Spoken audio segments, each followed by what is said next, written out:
Viva la información objetiva y profesional. A continuación, 11 Noticias, emisión estelar, en alta definición.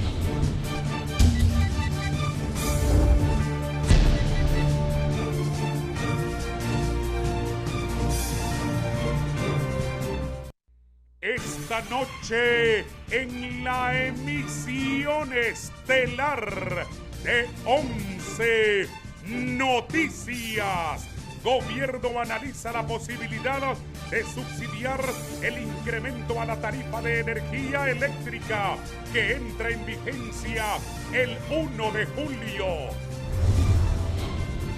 Por las amenazas a la libertad de prensa y campañas de desprestigio, Colegio de Periodistas de Honduras faculta a connotados abogados para que represente al gremio ante instancias nacionales e internacionales.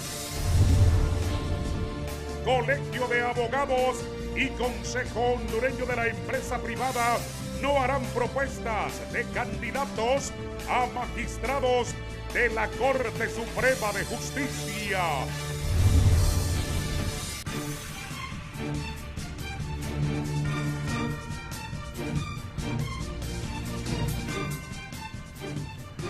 Buenas noches, Honduras y el mundo. Gracias por estar con nosotros. Les saludamos desde Tegucigalpa, Honduras.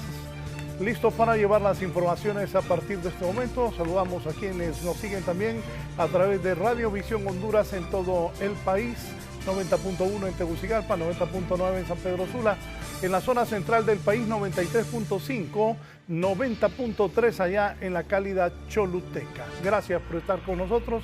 Saludamos a la gente que está también pendiente de nuestra señal en los Estados Unidos, en Miami, Florida y en otras partes de los Estados Unidos. Los titulares, el segundo bloque de titulares a continuación. Rebrote de COVID-19. Encienden las alarmas en la capital, donde se reporta el fallecimiento de una persona a causa del patógeno. Sin pistas, aún la policía de los responsables del asesinato de 5 jóvenes en la ciudad de San Pedro Sula. Esto y más a continuación en 11 Noticias, emisión estelar.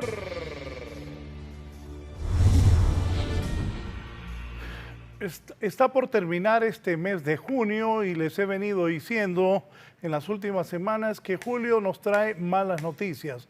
Nos trae un nuevo incremento por el uso de la energía y ante esto, ante los altos costos de la energía eléctrica, las autoridades del gobierno están analizando la posibilidad de subsidiar el próximo incremento a la tarifa que entra en vigencia. Entraría el costo más elevado de la energía a partir del 1 de julio. El compañero Víctor Valladares tiene los detalles.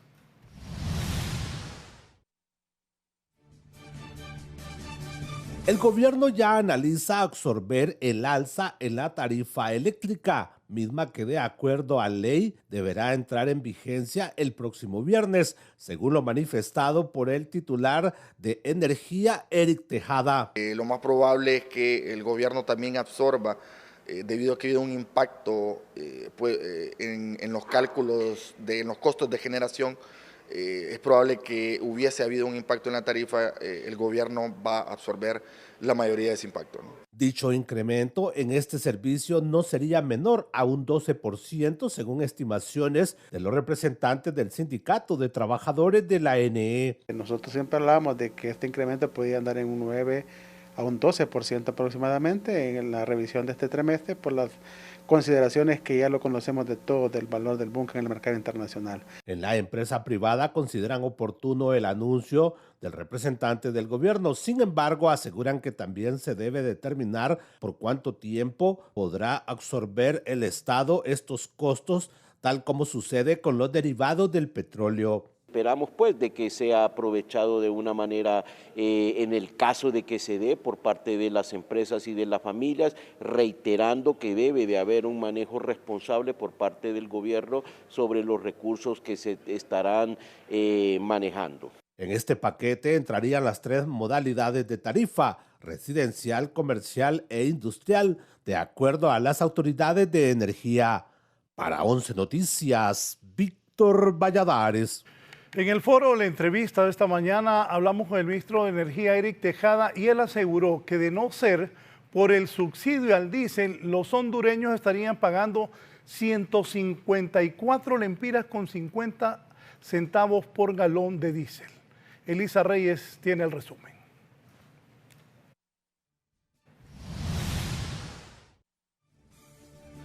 La problemática actual, derivada principalmente del alto costo de los combustibles, fue discutida durante el foro de Canal 11, la entrevista con el periodista Raúl Valladares, sobre un panorama actual y un futuro próximo que aún es incierto. La última medida tomada por el gobierno de la presidenta Xiomara Castro fue el congelamiento del precio de la gasolina regular y superior, con el objetivo de evitar una escalada inflacionaria que también podría derivar en contra del bolsillo de los ciudadanos hondureños. Hoy, sin la medida que se tomó hace unas semanas de subsidiar el 50% al incremento, estaremos pagando 154.50 lempiras por galón. Además, el ministro de Desarrollo Económico, Pedro Barquero, puntuó que están haciendo uso de fondos públicos para contener la inflación, que está a 2 puntos porcentuales menos. Todas estas medidas de los subsidios a los combustibles, lo que estamos haciendo es controlando la inflación. Y de hecho ya tenemos aproximadamente un 2% de inflación menos que la que tuviéramos si no hubiéramos tomado esas medidas. Por otro lado, el economista Julio Raudales invitó también a tomar decisiones de largo plazo que permitan ir encaminadas a un verdadero cambio estructural en las cuales el país quede protegido para cualquier conflicto en el futuro. Pero debemos resguardarnos, debemos guarecernos para evitar que crisis posteriores como la que se está viviendo actualmente en el oriente de Europa vayan a seguir afectando al país, y eso solo se logra con políticas estructurales, ¿verdad? Este es un informe especial para 11 Noticias. Bien, y congelar los precios de los combustibles debe ser a corto plazo y no de manera sostenida, según los empresarios del norte del país, nos dice el periodista Gerlin Díaz. La medida de congelar el alza a los precios de la gasolina superior y al diésel son muy buenas según los empresarios, porque para este lunes estaba previsto un aumento de 5 lempiras el galón al diésel. Pero estas medidas deben de ser a corto plazo porque también es una forma de subsidio que puede generar pérdidas al Estado. Hoy se había anunciado esta semana que iba a ser un aumento de 5 lempiras para el diésel y hubiese sido un impacto bastante fuerte, llegar casi a 130 lempiras el galón, y el diésel tiene una situación particular a nivel mundial. En corto plazo creo que son necesarios, pero de manera sostenida no se va a poder hacer porque el Estado tiene sus responsabilidades, ¿verdad? Entonces, a lo que usted dice, creo que para los que han estado sugiriendo que simplemente no cobren ningún tipo de impuesto, no lo están haciendo con esa buena fe de entender que el Estado también tiene sus responsabilidades. Transportistas dicen que esta medida tiene poco beneficio porque frenan los precios cuando el galón de regular ha superado los 120 lempiras. Hay un beneficio, quiera o no, ¿verdad? Trae un beneficio, y aunque de repente no como nosotros quisiéramos, ¿va? Pero algo es algo, y lo malo es que solo va a ser por 4 semanas. Más bien esto lo hubiesen hecho desde cuando empezó estas alzas de los precios de los combustibles. Que este congelamiento no se pague el doble dentro de un mes, según microempresarios, porque no hay medidas económicas saludables en este momento. La decisión no es lo que nosotros esperamos. Esto es un paliativo, no es permanente, no es autosostenible, y eso nos afecta grandemente.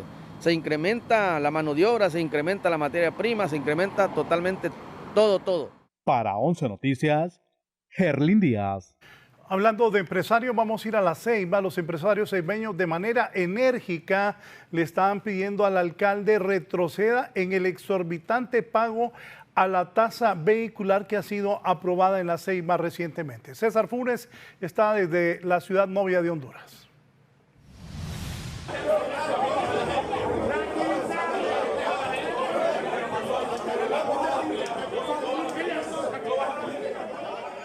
El incremento del 100% a la tasa vehicular municipal queda en suspenso luego de la reunión de la Corporación Municipal de La Ceiba con organizaciones populares, asimismo con la participación de algunos empresarios.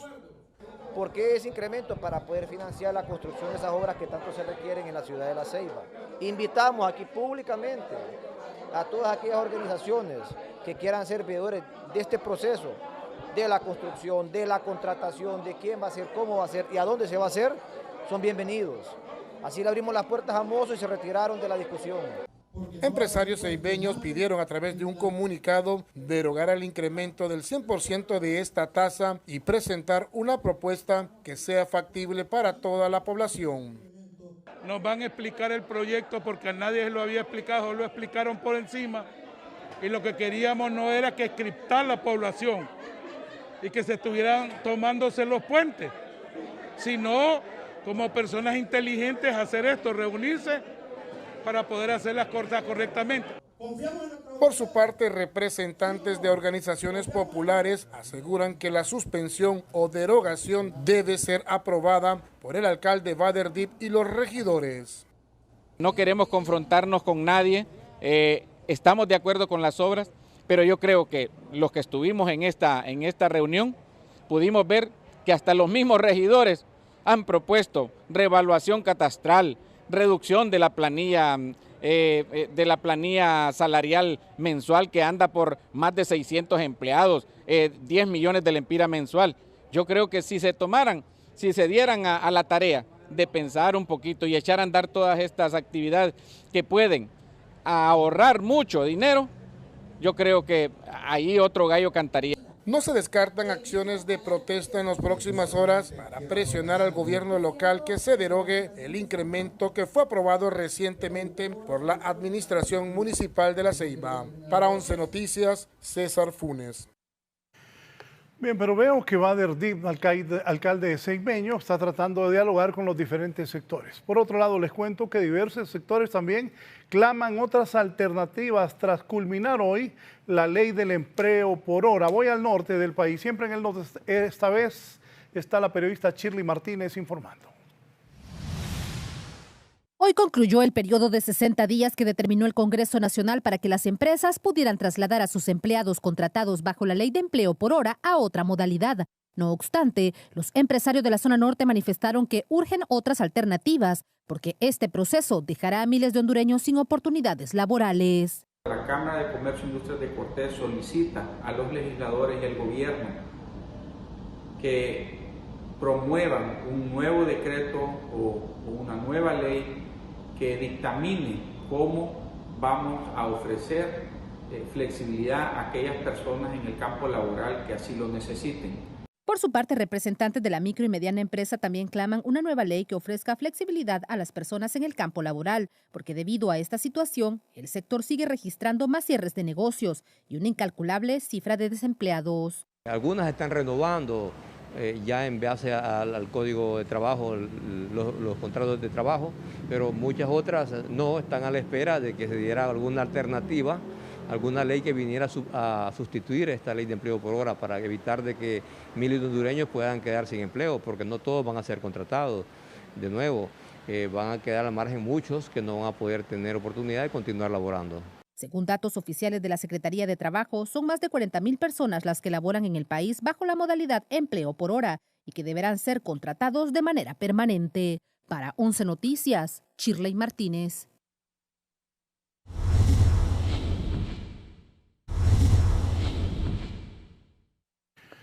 Continuamos en 11 Noticias. Ante la amenaza a la libertad de prensa y campaña de odio y desprestigio al gremio periodístico, las autoridades del Colegio de Periodistas de Honduras han autorizado a connotados abogados independientes a interponer acciones legales por esas intimidaciones a instancias nacionales e internacionales. Nos informa Fernando Arteaga, que estuvo en el Colegio de Periodistas. Autoridades del Colegio de Periodistas de Honduras, del Colegio de Abogados y un grupo de abogados penalistas independientes dieron a conocer este lunes las acciones a seguir ante la latente amenaza a la libertad de expresión, las campañas de odio contra los periodistas y sus familias, así como las malas intenciones en contra de la prensa hondureña. Que estamos facultando a este equipo de connotados profesionales del derecho para que en representación del Colegio de Periodistas de Honduras intervocan todos los recursos necesarios ante aquellas leyes, reformas y otras que vengan a limitar derechos individuales de la población en general, como la libertad de expresión, la libre emisión del pensamiento y también la libertad de prensa. En esta misma fecha hemos instruido a este equipo de profesionales del derecho para que acudan a las instancias internacionales a denunciar al Estado hondureño por la muerte de más de 90 comunicadores.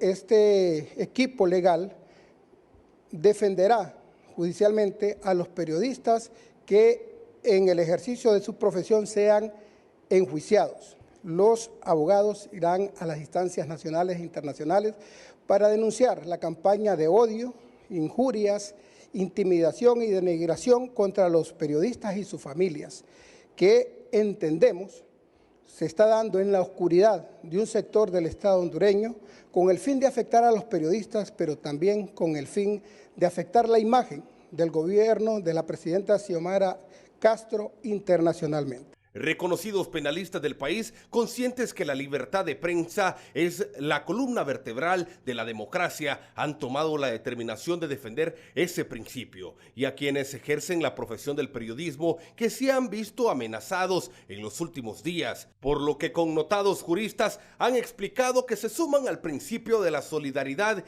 y el grupo estará integrado por los abogados Ritza Yolanda Antúnez, Juan Carlos Sánchez, Jaime Vanegas, Dagoberto Aspra Iglesias, Raúl Suazo Varías, Marlon Duarte, Iván Martínez y Rosa Elena Bonilla, dijo la reconocida profesional del derecho Doris Imelda Madrid. Un grupo de penalistas independientes hemos tomado un consenso en apoyar la defensa bajo el principio de la solidaridad al Colegio de Periodistas ante la amenaza que se ha venido distribuyendo en redes sociales y medios de comunicación de un atentado o zarpazo a la libertad de expresión, la emisión del pensamiento y el derecho de prensa en Honduras, que debe prevalecer en un Estado democrático.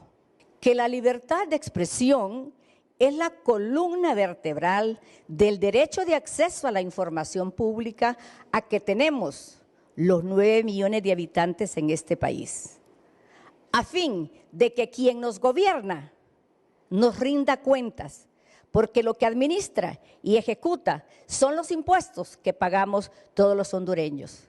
Callar las voces del periodismo es callar la voluntad de un pueblo. Desde el Colegio de Abogados de Honduras manifiestan su solidaridad con el gremio periodístico. Asimismo, repudian este tipo de acciones de grupos oscuros en el país. La presidencia del Colegio de Abogados de Honduras se solidariza con todo el gremio de periodistas a nivel nacional. Sobre todo, hace un repudio a la limitación de la libertad de expresión como derecho y garantía universal.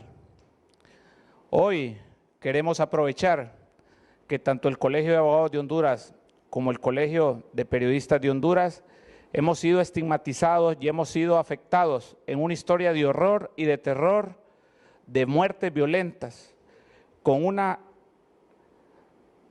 estadística de un 90% de impunidad de estos casos de ambos gremios. Como gremio periodístico se indicó que ante la falta de interés del Congreso Nacional para despenalizar los delitos contra el honor, se abocarán a medidas internacionales.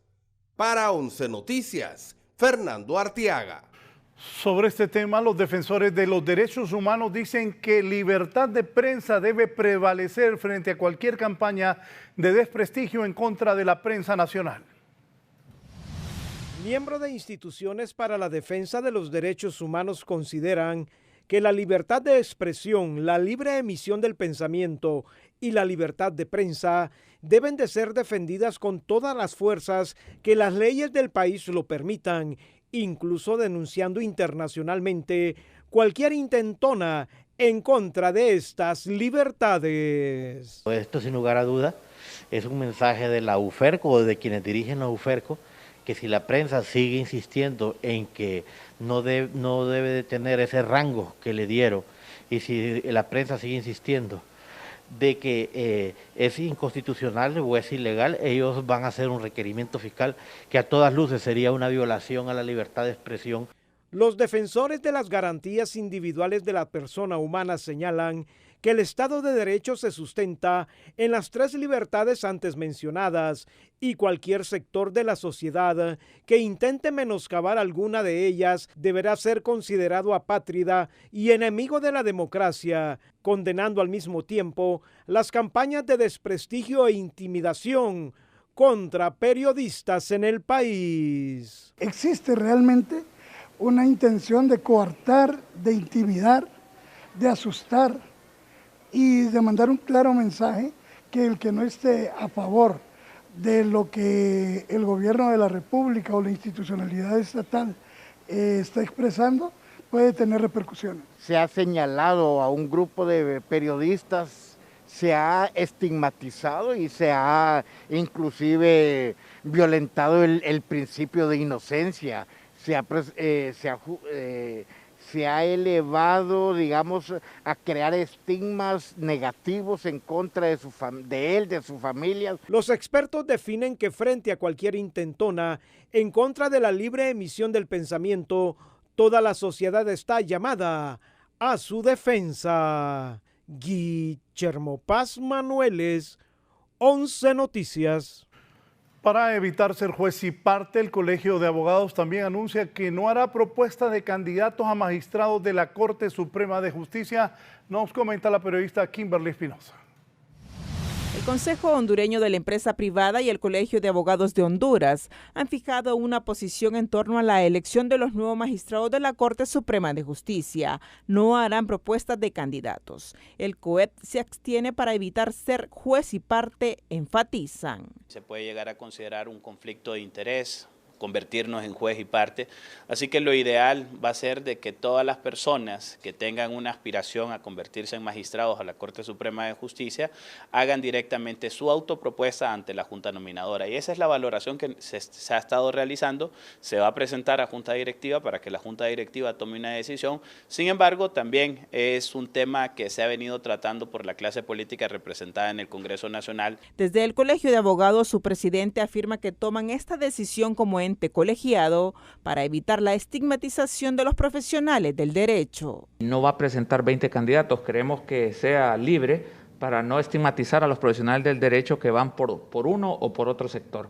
porque el que reúna todos los requisitos constitucionales, abogado y notario, y los demás requisitos que establece el artículo 309 constitucional, podrán participar libremente. Analistas consideran que estas instituciones se adelantan a tomar esta decisión porque saben que el Congreso Nacional no aprobará una nueva ley de selección, que todo será más de lo mismo. Es una posición en la cual ellos no están de acuerdo y le están avisando al pueblo hondureño que ese proceso desde ya está viciado. Algunos representantes de sociedad civil sí secundan esta posición porque al no ser juez y parte genera mayor transparencia en el proceso, afirman. Debería de ser una práctica que las otras organizaciones de sociedad civil y de las organizaciones que están integrando la Junta Nominadora deberían de practicar. Ambas instituciones mantienen firme su posición de seguir siendo veedores del proceso. Para 11 Noticias, Kimberly Espinosa. Bueno, sobre esto, a lo largo de la historia, vamos a hablar la verdad.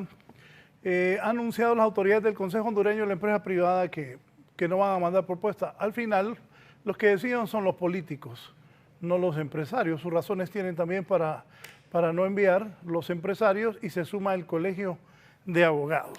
Pero al final va a ser un acuerdo de políticos, como ha sido a lo largo de la historia, quienes van a elegir la Corte Suprema. Pero según algunos sectores, diputados aprobaron esto al estilo matacaballo, la nueva ley para elegir a los magistrados de la Corte Suprema de Justicia. Fernando.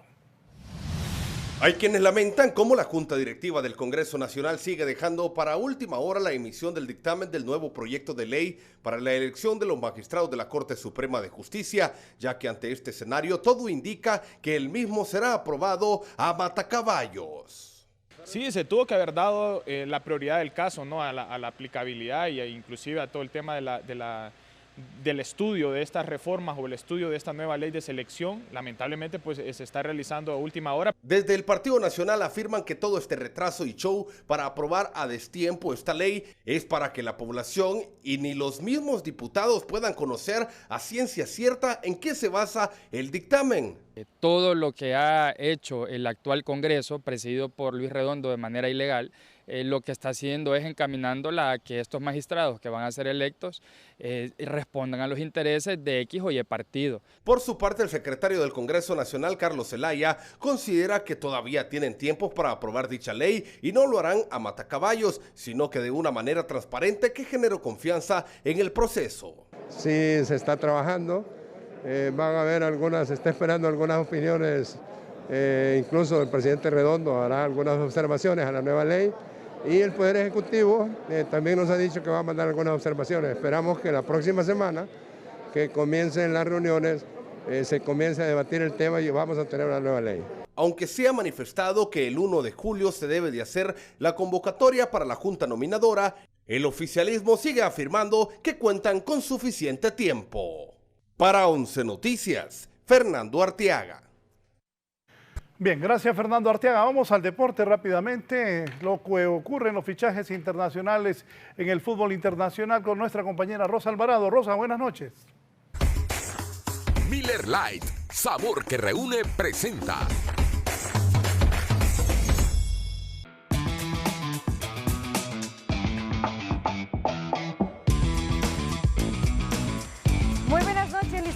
Y muy buenas noches a usted que se encuentra en casa disfrutando de la programación de Canal 11 y vamos a arrancar inmediatamente con la información deportiva. Más adelantito viene Marlon Mejía también para platicarnos un poco acerca de ese campeonato que se está desarrollando en San Pedro Sula y ya tiene la selección sub-20 encaminada a cuartos de final. Pero en este momento hablemos acerca de esos fichajes internacionales porque ya se ha mencionado mucho que Gareth Bale estaría saliendo del Real Madrid. Sí, salió del Real Madrid este galés, pero ¿hacia dónde se iba? Hacia Los Ángeles Fútbol Club, hacia Los Ángeles FC. Es interesante porque la negociación fue de $75,000 pagándosela al Inter de Miami y usted se preguntará ¿por qué le tuvieron que pagar $75,000 al equipo de David Beckham? Y es que en la MLS el equipo que termina con la peor puntuación es el que tiene la oportunidad de sacar el draft en primera instancia o de tener este tipo de prioridades, en este caso con jugadores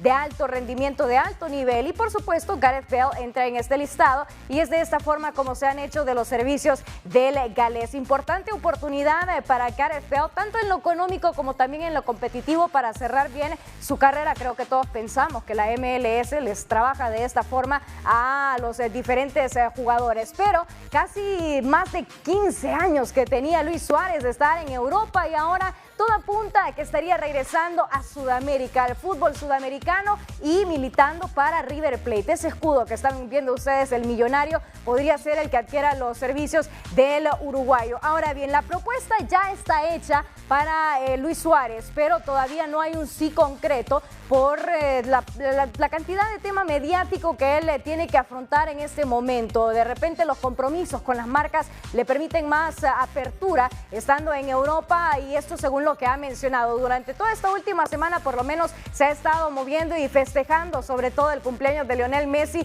en Ibiza, esas vacaciones que todos hemos visto en ese panorama y obviamente pues cerrando con información en el ámbito de nuestros embajadores. Un Rommel Kioto que se encuentra en el 11 de la semana 16 de la MLS. Le cuento, el equipo de Kioto, el Montreal Impact, se midió contra el Charlotte. 2-1 gana el equipo de Kioto con anotación del hondureño y asistencia inicia en el segundo tanto. Entonces, ahí estaba la celebración ya típica por parte del Catracho y obviamente ganándose el cariño de parte de toda la afición. Lo importante para la selección nacional es que se consolide Rommel Kioto más adelante. No únicamente le va a quedar una fecha para la selección mayor y eso es lo va a ser importante, la continuidad que vaya teniendo y sobre todo el ritmo de goles que también maneje, pero que se vean reflejados también en el ámbito de la selección nacional. Así que enhorabuena por Rommel Kioto y por todos aquellos que están militando en el fútbol internacional y que están teniendo éxito. De hecho, Albert Ellis este día también arrancó la pretemporada en Francia con el Girondins de Bordeaux, que estará ya en la segunda división del fútbol francés. Y antes de despedirme, siempre quiero recordarles que It's Miller Time. Son esos momentos en donde coinciden los amigos con una parrillada deliciosa y unas Miller Lite bien frías, porque Miller Lite es y siempre será el sabor que reúne. Compañeros, yo regreso con ustedes y más adelante les recuerdo una vez más que tenemos también a Marlon Mejía con Deportes TV 11.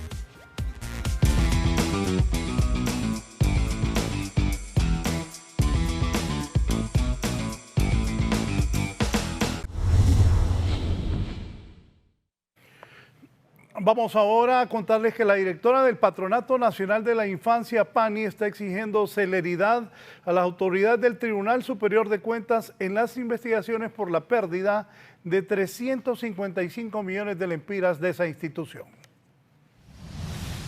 La directora del Patronato Nacional de la Infancia, PANI, Ana Julia Arana, exigió al Tribunal Superior de Cuentas terminar con la auditoría y dar con los responsables del paradero de 355 millones de lempiras, recursos que tuvieron que ser destinados para los niños y mujeres embarazadas. Sin embargo, fueron otorgadas a fundaciones de políticos, instituciones del Estado y organizaciones no gubernamentales. En base a esto, las nuevas autoridades buscan esclarecer cómo fueron ejecutados. Esa es una totalidad en 12 años que se han trasladado a varias ONGs y fundaciones. Entonces hay que aclarar algo. Todas esas fundaciones en este momento y las ONG están en un proceso de que se ha trasladado al Tribunal Superior de Cuentas para revisar todos los procesos de liquidaciones. Por lo anterior, Arana aseveró que esta acción irregular es la punta del iceberg, porque en 12 años se otorgaron recursos a 44 organizaciones que no tienen nada que ver con la niñez. Fueron cerca de 47 proyectos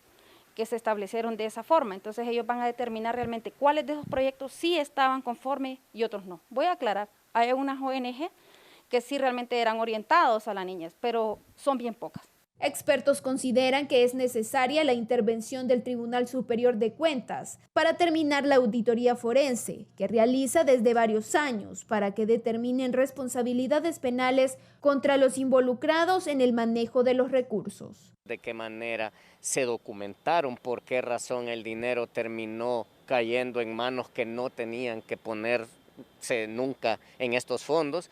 Porque mira, al final el problema fundamental es ese, que muchas veces no quedan rastros y hay tan mal seguimiento de los procedimientos que muchas veces es difícil dar adecuadamente con las pesquisas. Para 11 Noticias, Odalia Urbina.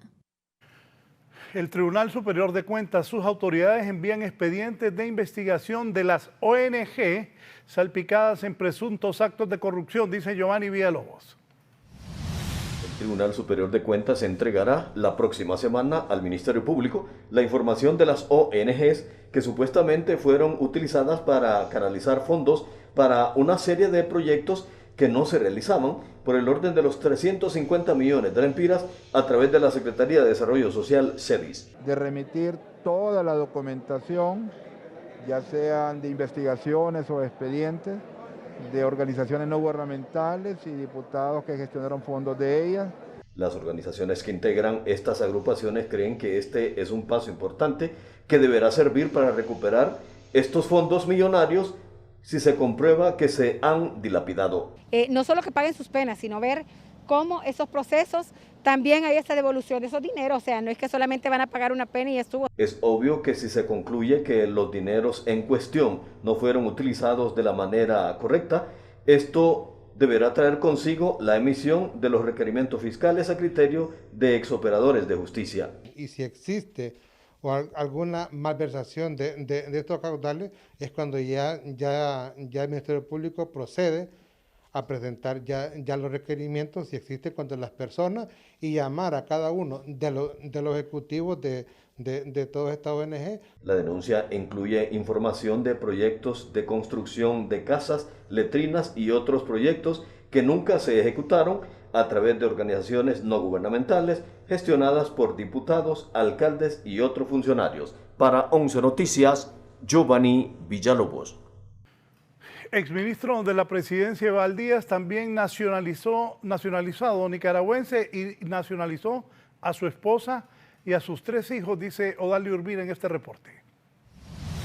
El diario oficial La Gaceta de Nicaragua, con fecha 27 de junio del 2022, confirmó que 2 menores, nacidos en México y con nacionalidad hondureña, hijos del exsecretario presidencial Eval Díaz, obtuvieron la nacionalidad por extensión de sus padres. Cabe destacar que el 17 de junio su esposa y una hija también fueron beneficiados el mismo día que el exsecretario. Expertos son del criterio que tal decisión es una estrategia para no regresar al país. Es doloroso decirlo y remarcarlo, pero es la realidad, no tenemos otra realidad.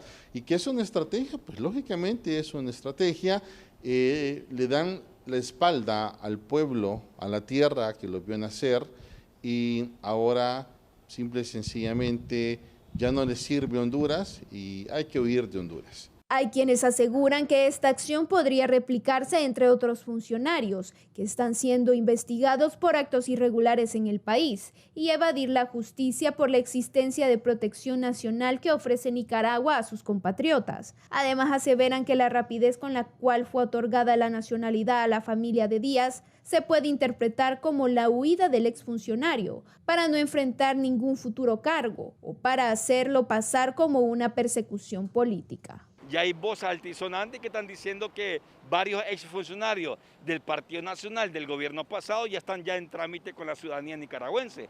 La verdad que, mire, diplomáticamente, mira, no se puede hacer nada porque Nicaragua es un país autónomo, soberano y con su propia ley. Para 11 Noticias, Odalia Urbina. Vamos a ir a otros temas. Si tiene niños cerca, por favor retírelos porque vamos a hablar de violencia y muerte, desgraciadamente. Una masacre de 5 jóvenes en San Pedro Sula. Se entiende que sería un pleito de maras y estructuras criminales, según investigaciones que la propia policía ha dado a los medios de comunicación. Voy al norte con Gerlin Díaz. La Policía Nacional ya tiene la hipótesis de los 5 jóvenes que perdieron la vida en la masacre de la colonia Lomas del Carmen de San Pedro Sula, aunque no la revelarán para que los culpables no huyan, según informó la portavoz, ya que tendría tintes de pelea de estructuras criminales. El Departamento de Delitos contra la Vida trabajando, ellos se encargarán de realizar las diligencias investigativas sobre este caso para poner ante las autoridades correspondientes a las personas que realizaron este hecho criminal. ¿Bandas criminales estarían involucradas? Esos datos, el móvil del hecho ya se tiene, la Policía Nacional ya tiene un móvil del hecho.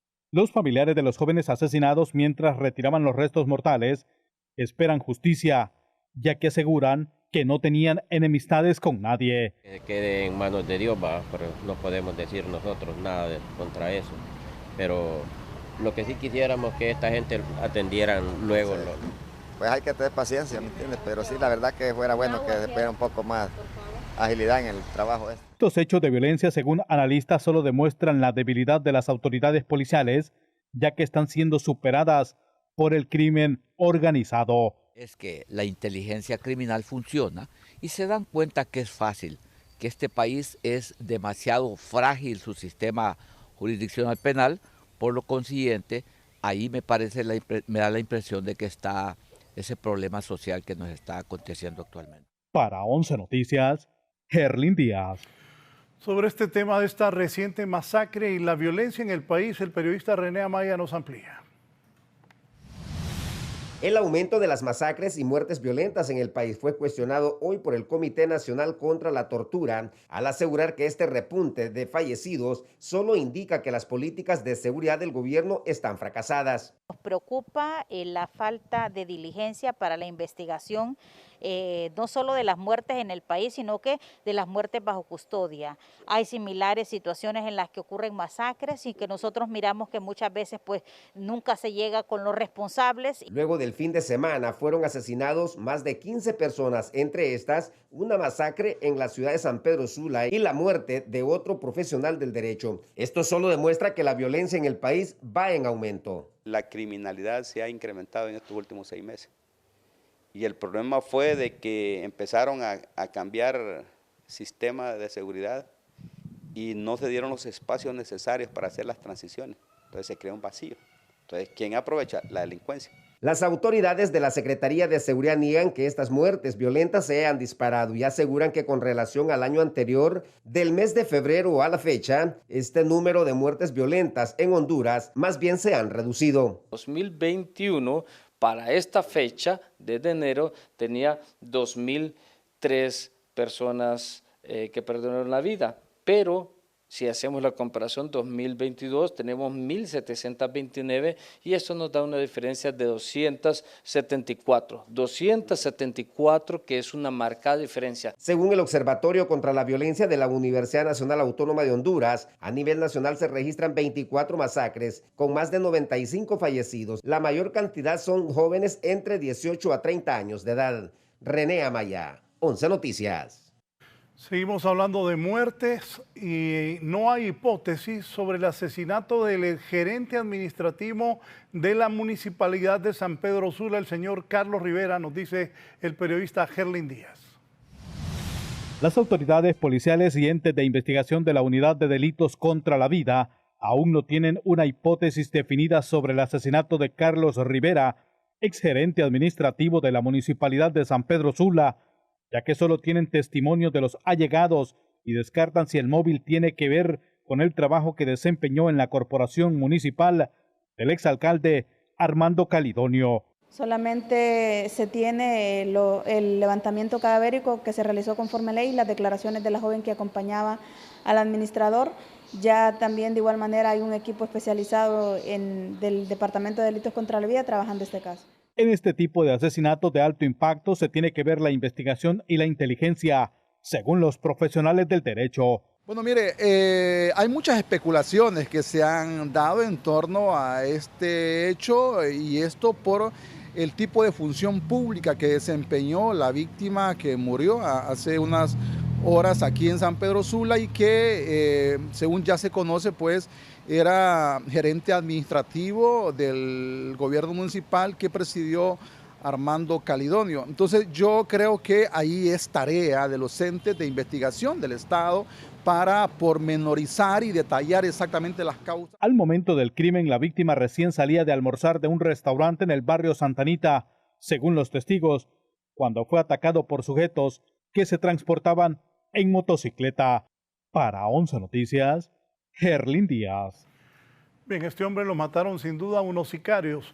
Por otro lado, el juez natural convocó para el jueves 30 de junio para dar a conocer la resolución por la solicitud de extradición del Distrito Este de Texas al ciudadano José Luis Oliva Mesa, también conocido como Roduán Omar Zamora Mayorga, alias el Señor de los Cielos, quien fue solicitado por los Estados Unidos en abril del año 2021 por conspirar y distribuir 5 kilos o más de una sustancia de cocaína con el conocimiento de importar a los Estados Unidos y el delito de fabricación.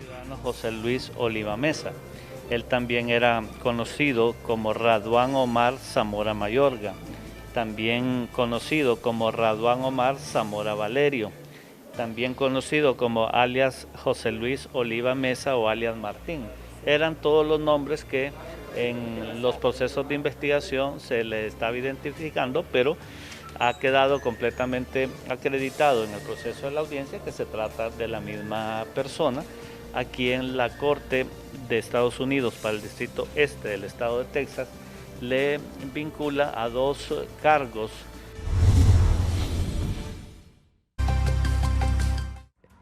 presidente de Perú, Pedro Castillo, rechazó a último momento de recibir este lunes a una comisión del Congreso que tenía previsto interrogarlo sobre un caso de presunta corrupción que pueda acarrear un pedido de destitución contra él. Hemos recomendado al presidente que no reciba la comisión de fiscalización del Congreso, declaró a periodistas el abogado de Castillo, Benji Espinosa. El presidente de la República no declarará por no respetarse las garantías mínimas del debido proceso por parte de la comisión de mayoría opositora, alegó.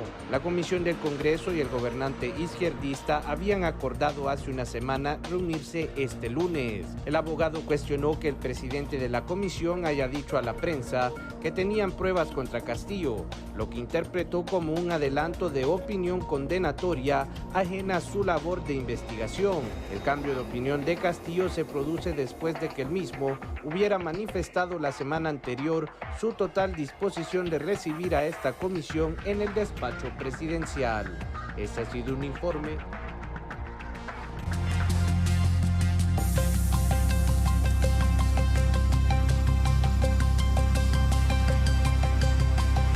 Volvemos al campo nacional, vamos ahora al campo político. El presidente del Partido Liberal de Honduras, Gianni Benjamín Rosenthal Hidalgo, inició recorrido por el país para escuchar a sus bases y dirigentes y también para escuchar también lo que le proponen nueva gente, nuevas personas que lo van a rodear, que han prometido trabajar con el presidente del Partido Liberal de Honduras, ver qué errores se cometieron en la campaña pasada y quiénes deben buscar recomponerse en el Partido Liberal de Honduras y también dar oportunidad a otros para que estén cerca del presidente del Central Ejecutivo.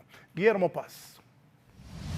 Con el propósito de escuchar las inquietudes de las bases del Partido Liberal, así como a su dirigencia en cada municipio, el presidente del Consejo Central Ejecutivo del Liberalismo, Gianni Rosenthal, inició este fin de semana una gira de trabajo por todo el territorio nacional, acompañado de la autoridad partidista. Bueno, mire, el Consejo Central Ejecutivo en sesiones que ha tenido los últimos meses definió hacer giras a nivel de los 18 departamentos para tener un acercamiento, generar unidad y presentar la plataforma del Partido Liberal que pretende identificar a la mayoría de los liberales y definir y establecer una línea de comunicación permanente con los consejos departamentales, consejos locales, líderes locales. Es una labor muy importante que ha empezado el Central Ejecutivo con su presidente, el abogado Gianni Rosenthal. Hay temas que hay que dialogar y platicarlos con el liberalismo. Se explicó que este acercamiento busca conocer el pensamiento de los liberales en todo el país sobre cómo estructurar, modernizar y catapultar a un mejor futuro al partido rojiblanco, poniendo en práctica una política de puertas abiertas y de pluralidad democrática. Se ha diseñado una estrategia dentro del Consejo Central Ejecutivo del Partido Liberal con el propósito de generar un acercamiento con el Consejo Departamental, con el Consejo Local, con líderes del municipio y con el alcalde del municipio. El abogado Gianni está haciendo lo correcto de siempre mantener esa apertura con lo que son las bases, con lo que es el pueblo, y escuchar para cuál es el parecer. Hemos estado pues en varios periodos consecutivos en los cuales pues nos ha ido mal. Según las proyecciones, esta jornada de conciencia liberal durará varios meses y de ahí saldrá estructurada una nueva institución partidista más próxima a la población. Guillermo Paz Manueles, 11 Noticias. El expresidente de la República y asesor presidencial, estoy hablando de Manuel Zelaya, afirma que la presidenta Xiomara Castro tiene el poder político de Honduras que se lo concedió el pueblo, pero no el poder económico. Que el poder económico, dice Mel Zelaya, lo tienen los mismos de siempre. Kimberly.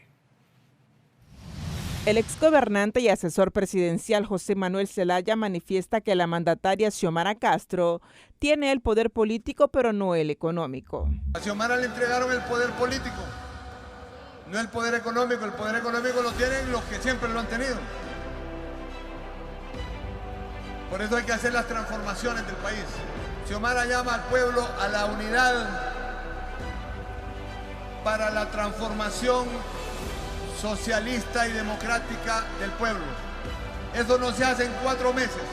El poder económico concentrado en pocas manos hace más difícil el despegar de las ideas transformadoras que mantiene firmes la presidenta Castro, pero con el apoyo de la ciudadanía lo lograrán, afirman funcionarios. Hay diferentes tipos de poderes. El poder político y el control de la Casa de Gobierno está en tensión con otros poderes que han, durante muchos años gobernado tras bambalinas este país y a los que el gobierno de la presidenta y la presidenta no se va a plegar. Analistas manifiestan que el progreso de una nación debe verse con equidad y sin distingo de color político. Los grupos conservadores siempre se han aliado con las administraciones de turno que les ofrezcan algún tipo de canonjías y si no es así se les oponen, manifiestan. A eso es lo que se refiere, ¿verdad? Que no se tiene esa disponibilidad de recursos para realizar e invertir en política pública. Entonces se puede tener, ¿verdad?, la gerencia política, pero no aquella gran disposición de los recursos necesarios para poder realizar transformaciones. La evaluación de la nueva gestión debe hacerse transcurrido un año, momento en el cual se podrán sopesar los aciertos y desafíos, concluyen los entrevistados. Para 11 Noticias, Kimberly Espinosa. Bien, gracias Kimberly. Vamos a ir ahora a la Casa de Gobierno, a la sede del Poder Ejecutivo, donde está en vivo esta noche la periodista Odalia Urbina, que nos cuenta qué pasó en la reunión que ha sostenido el canciller del Vaticano con la presidenta del país, Xiomara Castro. Buenas noches, Odalia, adelante.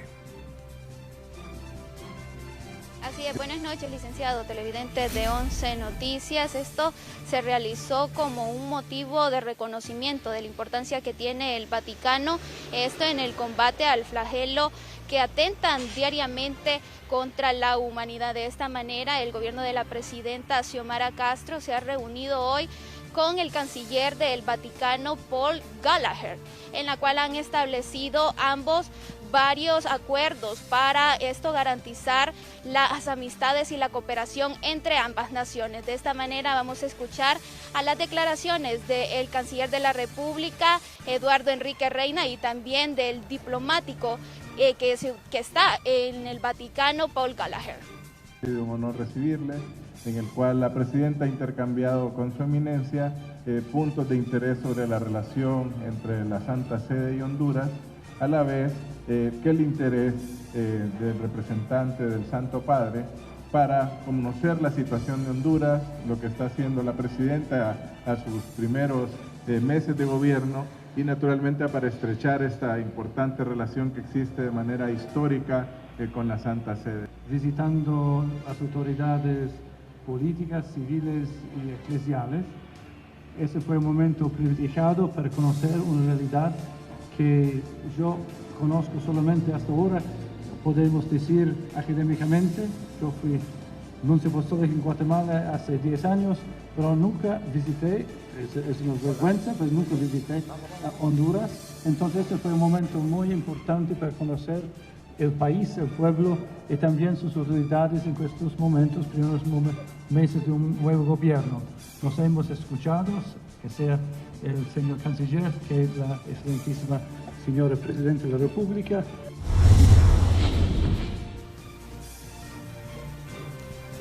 Tanto la presidenta Xiomara Castro y también el canciller de la República, Enrique Reina, le agradecieron al diplomático por varias muestras de ayuda que ha otorgado a la Iglesia Católica. Licenciado, esto es lo que podemos informar a esta hora de la noche. Gracias, Odalia, en vivo desde la Casa de Gobierno. Mientras tanto, en el marco del 13º aniversario del golpe de Estado, hoy se realizó, ahí donde está Odalia, en la Casa de Gobierno, el foro Fuerzas Progresistas de Integración de Latinoamérica. En conmemoración de los 13 años del golpe de Estado en Casa de Gobierno, se desarrolló el foro Fuerzas Progresistas e Integración Latinoamericana, con la exposición de panelistas internacionales en presencia de funcionarios y dirigentes del actual gobierno, que reflexionaron sobre su génesis y la importancia de seguir teniendo vigencia en las calles. Es importante para nosotros rendir honor a esos hombres y mujeres que ofrendaron su vida, a estos hombres y mujeres que no tuvieron miedo de irse a las calles a defender sus derechos y a defender al presidente que habían electo de manera democrática. Después de 12 años de lucha hemos llegado al gobierno cuáles son las claves de que ese gobierno sea para la gente que más lo necesita, y además que no perdamos la conciencia de lucha y de organización popular, que es clave para procesos mucho más avanzados. Nos sentimos profundamente orgullosos y orgullosas de que hayan recuperado su democracia junto al pueblo hondureño, junto a estas organizaciones sociales, externó la panelista de Bolivia. Junto al pueblo hondureño, junto a esas organizaciones sociales, sabemos lo que es luchar para recuperar la democracia porque lo hemos vivido. Y también queremos que sepan que cada uno de los dolores que vivieron el 2009 los vivimos con ustedes. En este nuevo proceso que tiene América Latina tenemos la obligación de no cometer los mismos errores que cometimos en nuestros gobiernos, afirmó Carlos Alejandro del Frente Amplio de Uruguay. Y en este nuevo proceso que tiene América Latina, que es muy parecido a aquel que teníamos a partir del 98, y que la realidad ha empezado a cambiar, nosotros tenemos la obligación, primero que nada, de no cometer los mismos errores que cometimos en nuestro gobierno. Mañana se espera un acto conmemorativo en presencia de la presidenta Xiomara Castro y el coordinador de Libre. Para 11 Noticias, Kimberly Espinosa.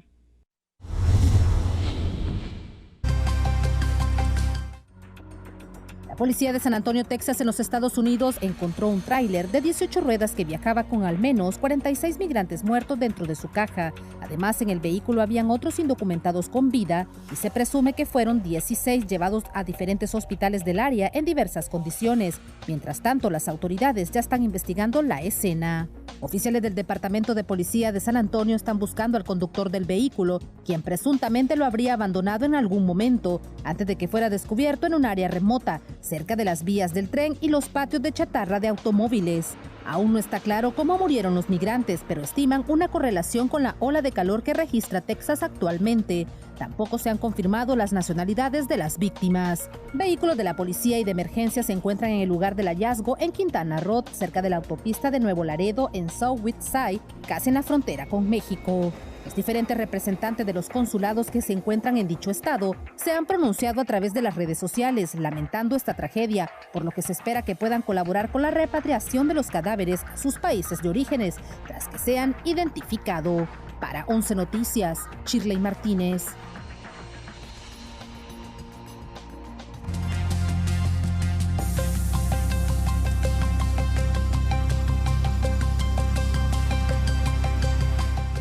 ...40 migrantes muertos en Eje Furgón ahí en Texas. Y hubo personas que se salvaron. Hay de diferentes nacionalidades. Terrible. Si usted está pensando viajar a los Estados Unidos, vea esas cosas que ocurren. 40 muertos en un contenedor. Por otro lado, desde hoy les informamos, Copeco está anunciando que la onda tropical Bonnie va a afectar el próximo fin de semana nuestro país. Las autoridades del Centro de Estudios Atmosféricos, Oceanográficos y Sísmicos de Honduras han confirmado que ya se formó la tormenta tropical número 2 en el Océano Atlántico, fenómeno natural que estará entrando al país el sábado de la presente semana, donde dejarán grandes cantidades de agua, productos de los torrenciales aguaceros, ya que no se descarta que al entrar al territorio nacional sea un huracán categoría 1. Este es el sistema que le estamos dando seguimiento, un sistema de baja presión con alto potencial para que en su desplazamiento va a ir tomando más fuerza y va a llegar posiblemente para las próximas 48 horas en una depresión tropical. Pero ya cuando ingrese al Caribe Central se va a fortalecer mucho más y vamos a tener posiblemente una tormenta tropical u huracán aquí frente a las costas de Nicaragua, ¿verdad? Ahí por la ciudad de Bluefield, en Nicaragua, por ahí va a ingresar. Las autoridades han girado instrucciones al Comité Permanente de Contingencias Copeco para abastecer de alimentos, frazadas, kits de bioseguridad, medicamentos, pañales para niños, por cualquier emergencia que deje el fenómeno natural. Que sea con algunas limitaciones, pero hacemos un gran trabajo entre el ministro y su persona y todo el equipo que está acá diseminado en el país. Hacemos un esfuerzo para darle respuesta de inmediata en todos los eventos y acontecimientos que nos solicite, porque es un mandato de la Presidenta de la República, es un mandato puntual. De acuerdo a Senao, se pronostican que este viernes el fenómeno natural se ubicará al norte de Colombia, donde se podría fortalecer y convertirse en la tormenta tropical Bonnie, y el sábado se podría convertir en huracán categoría 1. Los fuertes acumulados de agua serían de 100 a 150 milímetros, principalmente en los departamentos de Colón, Gracias a Dios, y al norte de Olancho. René Amaya, 11 Noticias. Vamos al sector salud ahora. La compañera Valeria nos informa que siguen muriendo hondureños por coronavirus.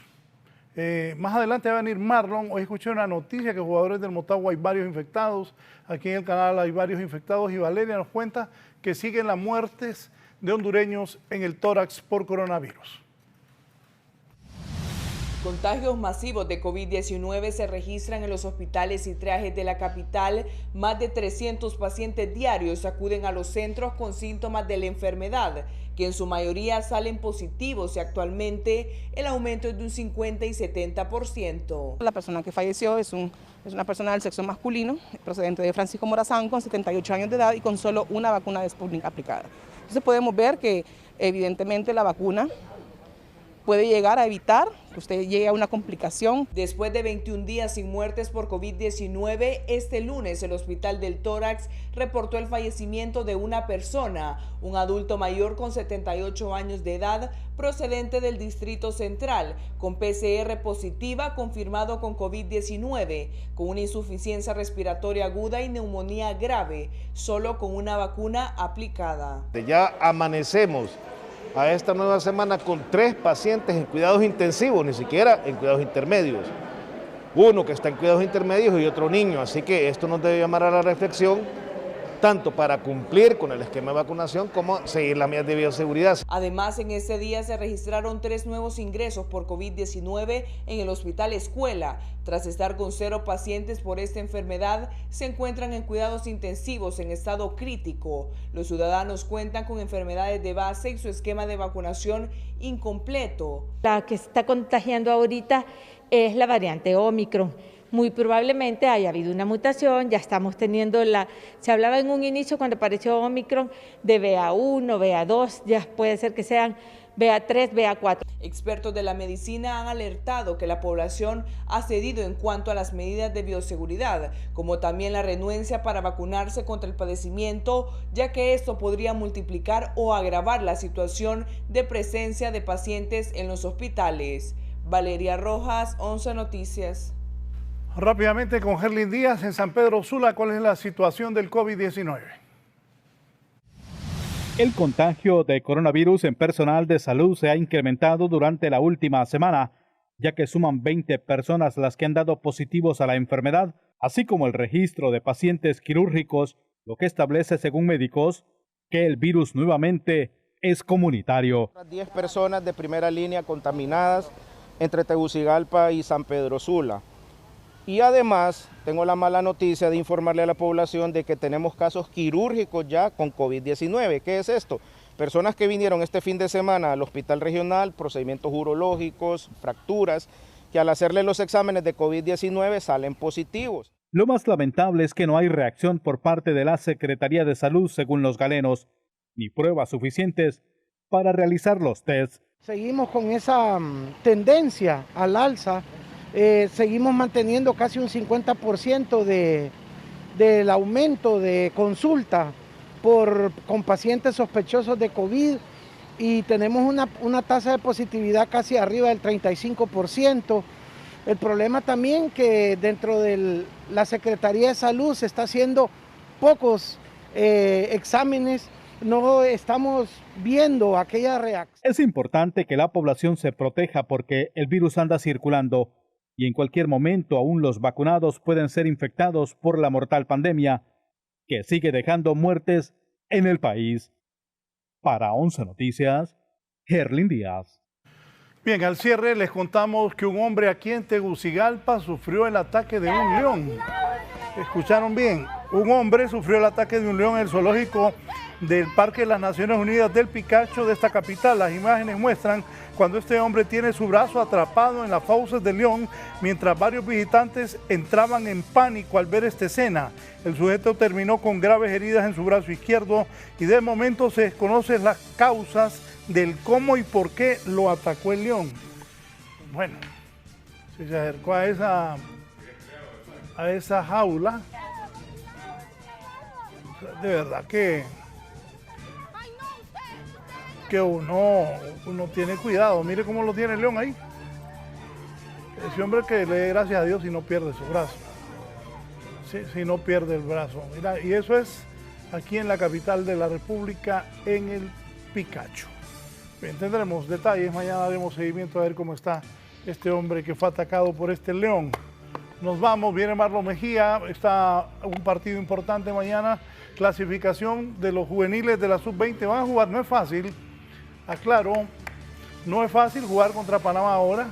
Le pregunté a Marlon y le digo, Marlon, y ganamos, me dice, esa gente que trae Panamá no es mala, pues suerte a los muchachos, si ganan, clasifican al Mundial de Indonesia, y si quedan van a clasificar 4, y si quedan entre el primero y el segundo lugar también clasificarían a los Juegos Olímpicos, pero esto y más lo tiene don Marlon Mejía. Buenas noches, que estén bien.